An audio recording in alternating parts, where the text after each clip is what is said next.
Hey, Erica Sterwin here from Pinkbucker Designs. I've got a really fun, kind of crazy card for you today.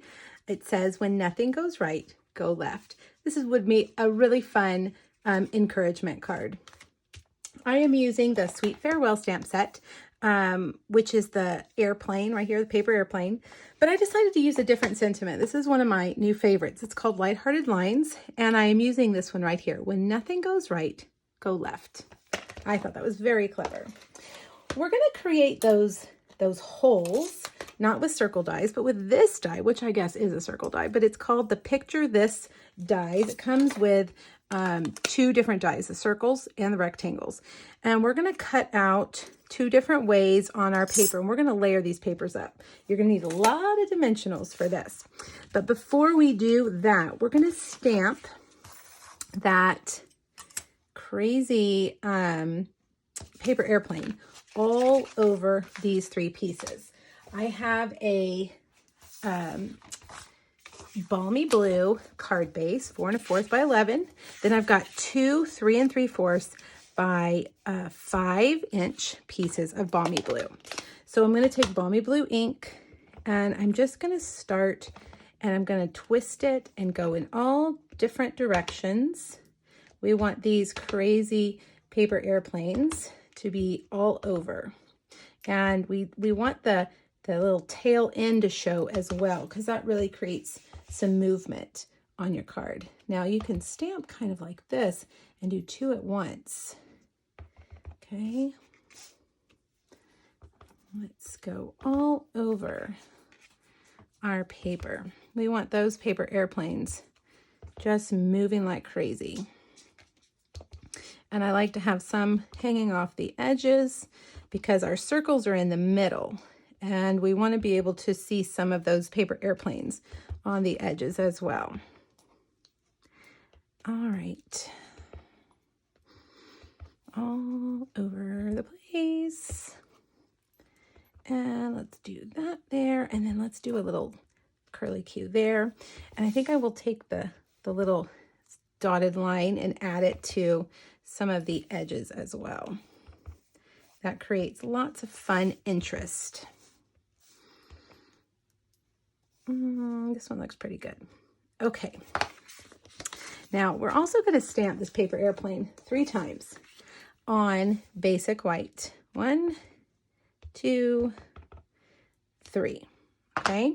And then for our sentiment, since we're going to bring over our cut and emboss machine, I'm going to go ahead and do that as well. And I'm going to stamp that down here on the bottom edge like that.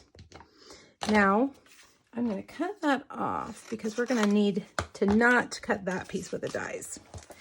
All right, bring over your cut and emboss machine, and we will do our circles first. Okay, so just set it in there and run it through. Now you're going to have a lot of circles left over. Save those, use them for something else. Okay, that's what your first piece looks like, kind of like Swiss cheese. And then do the other one, and I kind of want to put it a little offset, not so much in the center.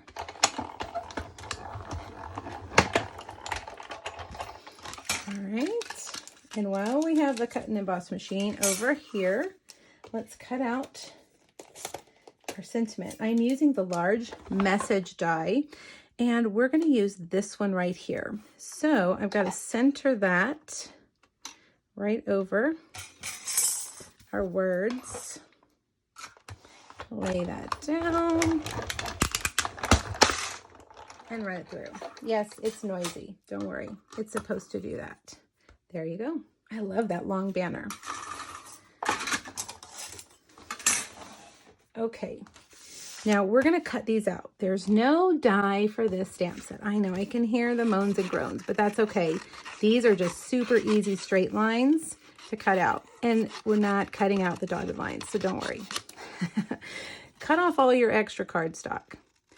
That's going to make it easier. Get your smallest, sharpest pair of scissors, which for me are my Stampin' Up! Paper snips, and just stay right on the outside of that line.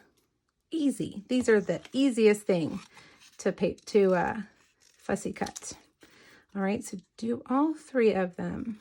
And then we're gonna have these cute little paper airplanes flying in and out of our Swiss cheese. That gives me another idea for that stamp, for that die. Wonder if we have a mouse stamp. All right, now we're almost there. Okay, now ahead of time, I already cut out a heart from our Polished Pink Designer Series paper. This is from the Give It a Whirl dies.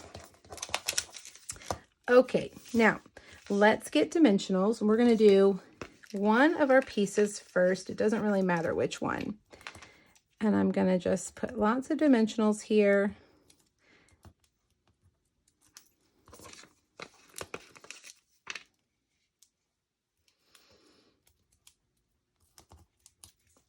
And then flip it over and put it right in the center. Now this one, we don't want it to be exactly the same like that. So I am turning it and I'm gonna put it on top of that one. Now, because we don't know exactly where all of this is gonna land, I'm just gonna put the dimensionals in the 4 corners. And by that, I mean, if I put a dimensional here, I don't know if it's gonna be over a circle or not. So let's see. Turn it this way. Yeah, see, if I put a dimensional there, it would be kind of in a void. So we're just gonna set it right on top. And there we have it. Okay, now I'm gonna take another dimensional and put our heart. Actually, I need to stamp something on our heart. Before we do that, we're just gonna take just the edge, the little trail line, and I'm gonna stamp that right there on my heart. Okay, you can see a little bit of the paper airplane, but that's okay. We're going to use one of our white ones there. Another dimensional. And now another dimensional. Yes, lots of dimensionals. And we're going to put that right there. For our skinny sentiment, we need many dimensionals. So I'm going to put 1 on this end, but then I'm going to put 2 on this end to make up. There's 2 dimensionals underneath that heart. So we need, or there's 1 under the heart, and then we're putting another one on top of here. So we need to put 2 dimensionals here. Well, I've got a little stray paper. 2 dimensionals here to make up for that height. All right, and we'll put that right there. Now we can put our other paper airplanes just flying in and out of our holes. So I'm going to put one like that, and then another one up here like that. Okay. Last but not least, let's add just a small white twine bow to the center. Well, the end of our sentiment, not the center of the heart. You're going to need a mini glue dot for that. And put that right there. When nothing goes right, go left. What do you guys think? Isn't that a fun card? I think a child would enjoy that card as well. All right, you guys, make sure you click the link here on YouTube to go back to my blog. There's a free PDF that has the supply list and all the measurements, as well as 2 other sweet farewell projects. Thanks, everybody. Bye-bye.